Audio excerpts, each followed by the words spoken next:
नमस्कार दोस्तों। क्या हिंदुस्तान के नेता प्रतिपक्ष राहुल गांधी सबसे बड़े आतंकी हैं? क्या राहुल गांधी राष्ट्र विरोधी ताकतों के साथ में अपना हाथ मिलाते हैं?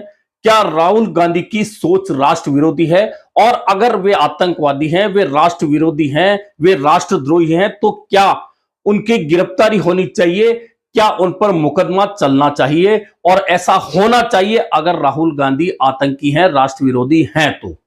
दरअसल यह चर्चा इसलिए चली है कि वर्तमान में भारत सरकार के एक मंत्री उन्होंने इतना बड़ा बयान दिया है राहुल गांधी को लेकर कि राहुल गांधी देश के सबसे बड़े आतंकी हैं और उन पर इनाम घोषित होना चाहिए। दरअसल यही बात है कि अगर कोई मंत्री जो देश में प्रतिनिधित्व कर रहा है मंत्रिमंडल में और वह इतना बड़ा बयान दे रहा है, तो क्या उस देश की सरकार की वह जिम्मेदारी नहीं बन जाती कि वह जिस नेता को आतंकी कहा जा रहा है या तो उस बयान से खुद को दूर करे और उस मंत्री को मंत्रिमंडल से बाहर करे, या फिर अगर आतंकी है वह व्यक्ति जिसके लिए बयान दिया गया है, तो क्या उस पर आतंकी जिस हिसाब से कार्रवाई की जाती है उस हिसाब से उस पर सरकार कार्रवाई नहीं करे क्या? कुल मिलाकर भारत सरकार के मंत्री हैं रवनीत सिंह बिट्टू। रवनीत सिंह बिट्टू ने यह बयान दिया है राहुल गांधी की अमेरिकी यात्रा को लेकर। दरअसल राहुल गांधी जब से अमेरिका की यात्रा पर गए थे तब से उनके बयानों को लेकर लगातार विवाद हो रहा है। उनके कई बयान ऐसे हैं जिन्हें लेकर अलग अलग नैरेटिव सेट किए जा रहे हैं। दरअसल सबसे पहले तो उनका एक बयान आरक्षण को लेकर आया और आरक्षण को लेकर जो बयान आया उस बयान को लेकर भाजपा ने लगातार उन पर निशाना साधा और कहा कि राहुल गांधी और कांग्रेस की मंशा साफ हो गई है कि वे आरक्षण खत्म करना चाहते हैं, लेकिन जब तक भाजपा है, जब तक हमारी सरकार है, तब तक आरक्षण को कोई खत्म नहीं कर सकता।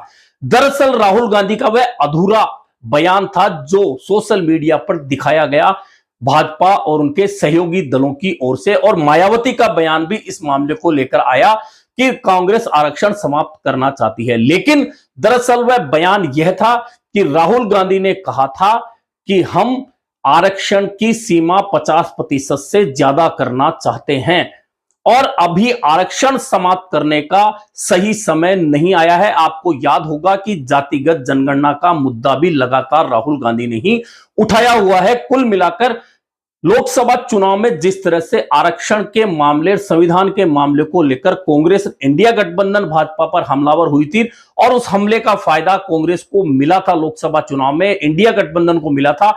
ऐसे में अब भाजपा को जैसे ही मौका मिला तो अधूरा बयान राहुल गांधी का बताकर उसे पेश किया जाने लगा, लेकिन असल बयान राहुल गांधी का यह था कि हम आरक्षण की सीमा 50% से ज्यादा बढ़ाना चाहते हैं। We feel very strongly that there is a very, very deep problem of participation, and we're going to address that problem. I don't see it as a mandal versus kamandal issue, and what we're saying is different than the idea of only reservations. What we're saying is we want a comprehensive understanding first of what's going on, and then we're going to apply a series of policies to correct it, reservation being one of them. Right. We've also said that we're going to, somebody misquoted me yesterday saying that I'm against reservations. I've been saying again and again and again, we're going to increase reservations beyond 50%, and I'm not against reservations. इसके अलावा राहुल गांधी ने एक बयान और दिया, वह सिखों को लेकर दिया। सिखों को लेकर उन्होंने बयान दिया, सभी धर्मों को लेकर वे बात कर रहे थे। उसी दौरान उन्होंने एक बयान दिया और बयान में राहुल गांधी ने कहा कि सिखों को अब पगड़ी बांधने दी जाएगी नहीं, कृपाण उनको रखने दी जाएगी नहीं, कड़ा उन्हें रखने दिया जाएगा या नहीं, मुझे इस बात का डर है। इस बयान को लेकर सिख धर्म में भी दो तरफा बात हुई। कुछ लोगों ने इस बयान का समर्थन किया तो कुछ लोग इसके विरोध में आ गए, और कुल मिलाकर जो भाजपा सरकार के मंत्री थे उन्होंने कहा कि राहुल गांधी देश विरोधी बातें कर रहे हैं, वे सिखों को भड़काने की बातें कर रहे हैं। और अब इसी बयान को लेकर भारत सरकार के मंत्री हैं रवनीत सिंह बिट्टू।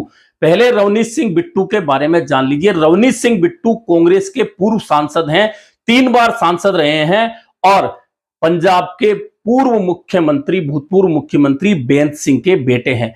कांग्रेस में उनका लगातार रिकॉर्ड बहुत अच्छा रहा और वे लगातार सांसद बनते रहे। फिर अचानक लोकसभा चुनाव से पहले पता नहीं क्या हुआ, उन्होंने दल बदला और भाजपा में चले गए। भाजपा से वे लोकसभा का चुनाव लड़े लेकिन चुनाव हार गए। इसके बावजूद नरेंद्र मोदी सरकार में उन्हें मंत्री बना दिया गया, लेकिन अब मंत्री रहने के लिए उन्हें सांसद होना जरूरी है, चाहे किसी भी सदन के बनते।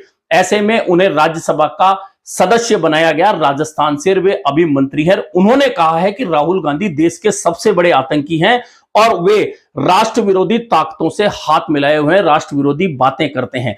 दरअसल इस मामले को लेकर अब कांग्रेस भी हमलावर हो गई है। कांग्रेस ने भाजपा पर इस मामले को लेकर हमला बोला है। कांग्रेस के संगठन महासचिव केसी वेणुगोपाल का कहना है कि भले ही यह जबान रवनीत सिंह बिट्टू की है, लेकिन इसमें शब्द प्रधानमंत्री नरेंद्र मोदी के हैं।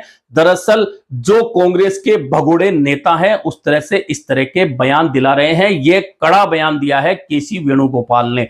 वहीं आरक्षण को लेकर जो भाजपा नैरेटिव सेट करना चाहती है राहुल गांधी और कांग्रेस के खिलाफ, उसको लेकर जवाब दिया है कांग्रेस के प्रवक्ता पवन खेड़ा ने। पवन खेड़ा का कहना है कि राहुल गांधी ने बहुत स्पष्ट रूप से कहा है कि अभी आरक्षण समाप्त करने का समय नहीं है और हम आरक्षण की सीमा 50% से ज्यादा करना चाहते हैं। दरअसल यह बयान उपराष्ट्रपति जगदीप धनखड़ ने कहा था कि जो लोग आरक्षण समाप्त करने की बात करते हैं उनकी सोच अलग है। इस बयान का काट निकालते हुए कांग्रेस के प्रवक्ता पवन खेड़ा ने जवाब मांगा है कि भाजपा को बताना चाहिए, उपराष्ट्रपति को बताना चाहिए कि राहुल गांधी ने जो कहा कि हम 50% से ज्यादा की सीमा आरक्षण की करना चाहते हैं, उस पर उनका क्या मत है, क्या वे 50% से ज्यादा आरक्षण के खिलाफ हैं। कुल मिलाकर राहुल गांधी की जो अमेरिका यात्रा है उसे लेकर लगातार निशाना साधा जा रहा है। राहुल गांधी के अलग अलग बयानों को अलग अलग परिप्रेक्ष्य में पेश किया जा रहा है। एक बयान था जिसमें आरक्षण की बात थी, एक बयान सिखों को लेकर था, एक फोटो भी जारी हुई राहुल गांधी की जिसमें वे एक सांसद के साथ हैं। वह सांसद दरअसल वह है जो कश्मीर, आजाद कश्मीर का समर्थन करती हैं और उनके साथ राहुल गांधी की एक फोटो भी जारी की भाजपा ने और कहा कि भाजपा ने यह आरोप लगाया कि राहुल गांधी लगातार राष्ट्र विरोधी बातें ही नहीं करते बल्कि देश के बाहर जाकर राष्ट्र विरोधी लोगों से मिलते भी हैं। इसका जवाब भी कांग्रेस ने दिया कि पहले यह बताएं कि प्रधानमंत्री पाकिस्तान में नवाज शरीफ के यहां बिना बुलाए बिरयानी खाने क्यों गए थे, उन्होंने आतंकी संगठनों के लोगों से कश्मीर में समर्थन क्यों लिया था। कुल मिलाकर राहुल गांधी के जो बयान और अमेरिका यात्रा है जिसे लेकर लगातार भाजपा निशाना साध रही है, लेकिन इसका फायदा कांग्रेस को यह हो रहा है कि राहुल गांधी की इंटरनेशनल मंचों पर चर्चा और तेज हो चुकी है। हालांकि इसका फायदा कांग्रेस को कितना होगा, कितना नहीं होगा, कहां नहीं होगा, यह बात अलग है। लेकिन फिलहाल तो राहुल गांधी की अमेरिका यात्रा, राहुल गांधी के आरक्षण संबंधी बयान, राहुल गांधी के सिखों संबंधी बयान को लेकर लगातार टकराव चल रहा है। और इसी टकराव के बीच एक भाजपा नेता जो दिल्ली के हैं, उन्होंने तो बहुत स्पष्ट रूप से बयान दे दिया था कि राहुल गांधी ने अगर सिखों संबंधी बयान से माफी नहीं मांगी तो उनका हाल भी वही होगा जो उनकी दादी का हुआ था। इस मामले को लेकर भी राजस्थान के पूर्व मुख्यमंत्री अशोक गहलोत ने निशाना साधा था और कहा था कि भाजपा नेता इस तरह राहुल गांधी की हत्या की लगातार धमकी दे रहे हैं और उस पर भाजपा के तमाम नेता, खासतौर पर भाजपा के अध्यक्ष जेपी नड्डा चुप्पी साधे हुए क्यों बैठे हैं। कुल मिलाकर राहुल गांधी के बयानों को लेकर सरगर्मी तेज है। वहीं अब रवनीत सिंह बिट्टू चूंकि सरकार के मंत्री हैं, वे नेता प्रतिपक्ष को आतंकी बता रहे हैं। ऐसे में सवाल उठ रहा है कि अगर सरकार के मंत्री आतंकी बता रहे हैं तो फिर सरकार को क्यों ना या तो मंत्री पर कार्रवाई करनी चाहिए, या फिर अगर आतंकी बताया जा रहा है, आतंकी जैसी कोई वारदात में राहुल गांधी शामिल हैं, राष्ट्र विरोधी किसी बात में वे शामिल हैं, तो क्यों ना सरकार उन पर कार्रवाई करे, क्योंकि सरकार का एक मंत्री यह आरोप लगा रहा है। अभी के लिए इतना ही, फिर मिलेंगे नए मुद्दे पर चर्चा के साथ। राहुल गांधी बाज आ जा, नहीं तो आने वाले टाइम में तेरा भी वो हाल होएगा राहुल गांधी जो तेरे दादी का हाल है।